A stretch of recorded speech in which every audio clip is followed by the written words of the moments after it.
What is up, YouTube? I'm your host, ProfessorStix, back at it again with another Call of Duty Warzone video. Today, we're going to be comparing the EM2 and the C58. We'll be looking at these stats, and I'll be sharing with you guys the best attachments. If this is your first time here, make sure you hit that subscribe button. I make Warzone tips and tricks videos, and I compare the best weapons in Warzone. Let's get right into it. When we're looking at these stats, the EM2 has an ADS speed of 375 milliseconds and a movement speed of 4.7 meters per second. The C58 has an ADS speed of 302 milliseconds and a movement speed of 4.78 meters per second. The EM2 has a reload speed of 2.04 seconds and a rate of fire of 533 rounds per minute. The C58 has a reload speed of 2 seconds and a rate of fire of 553 rounds per minute. Let's get into the damage profile. The EM2 does 61 damage to the head, which means it's going to take 5 shots to down a fully armored opponent, and the C58 does 58 damage to the head, which means it's going to take 5 shots to down a fully armored opponent. The EM2 does 41 damage to the chest, which means it's going to take 6 shots to down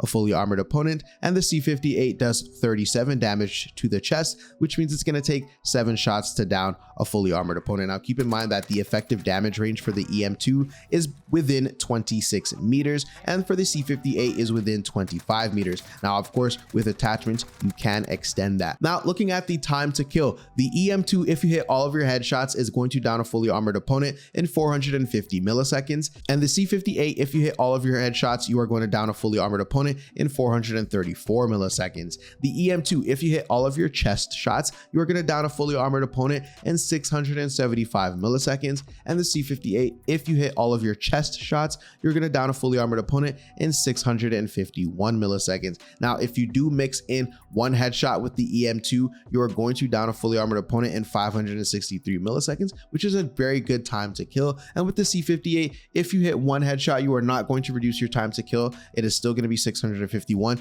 You do need to hit that second headshot to be able to down a fully armored opponent faster. Looking at the EM2 at range, it does 55 damage to the head, which means it's going to take 5 shots to down a fully armored opponent, and the C58 does 53 damage to the head, which means it's going to take 5 shots to down a fully armored opponent. At range, the EM2 does 37 damage to the chest, which means it's going to take 7 shots to down a fully armored opponent, and the C58 does 34 damage to the chest, which means it's going to take 8 shots to down a fully armored opponent. Now keep in mind that the damage fall off is after 26 meters for the EM2 and after 25 meters for the C58. Now the practical time to kill for the EM2 is 675 milliseconds if you hit all of your chest shots. However, if you mix in one headshot, you can bring that down to 563 milliseconds, and that's why the EM2 is one of the choices for people to go with, because the time to kill doesn't really get affected at the second damage drop off. With the C58 at range, if you hit all of your chest shots, you're going to down a fully armored opponent in 759 milliseconds.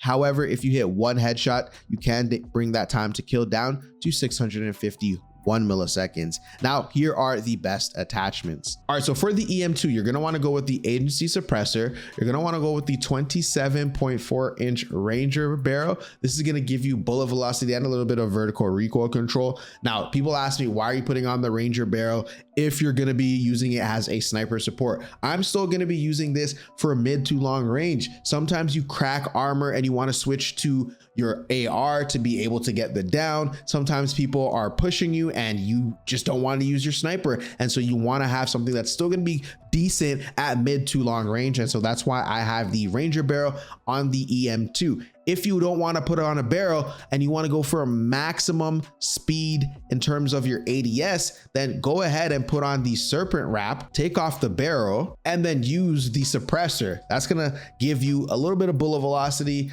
Also, it's going to give you a little bit less hit on your ADS speed. So that's a good way to build out the EM2. But for me personally, I'm going agency suppressor, I'm going Ranger barrel, and I'm going with any optic of your choice, but for me, Microflex LED, field agent grip, and the 40 round mag. For the C58, I'm going with the agency suppressor, 18.7 inch Ranger barrel, the field agent grip, 55 round mag, and then any optic of your choice. But for me, I go with the Axle Arms 3X. So here are my final thoughts. I think the EM2 is better off as a sniper support weapon, pretty good at close range, pretty decent mid to long range. However, the recoil is pretty hard to control, especially if you're new to the game. So I would suggest that you go with the C58 if you're looking for something that's still hard hitting, manageable recoil. Even though they did slightly increase it, I don't think it's that big of a difference. Also with the C58, it does have a faster ADS speed, which I think is very important, especially if you're playing on maps like Rebirth Island. Lastly, with the C58, I think the recoil is easier to control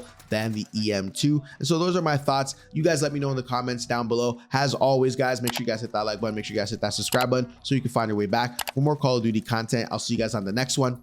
Peace.